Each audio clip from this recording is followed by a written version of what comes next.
বাগানে কুমড়ো গাছগুলো আলুর ভিতরে হয়েছে। মোটামুটি গাছগুলো বেশ বড় হয়েছে, এখন ফুল আসেনি। গাছগুলো ডকাচ্ছে। কোনো কোনো গাছে একটা আধটা ফুল আসা শুরু হয়েছে। গাছগুলো কালারটা খুব সুন্দর আছে, দেখতেও খুব সুন্দর লাগছে।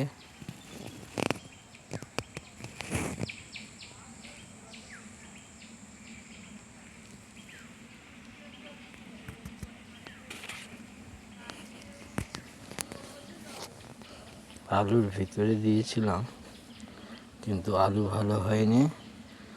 লাস্ট টাইমে দেওয়া কুমড়ো গাছটা মোটামুটি হয়েছে।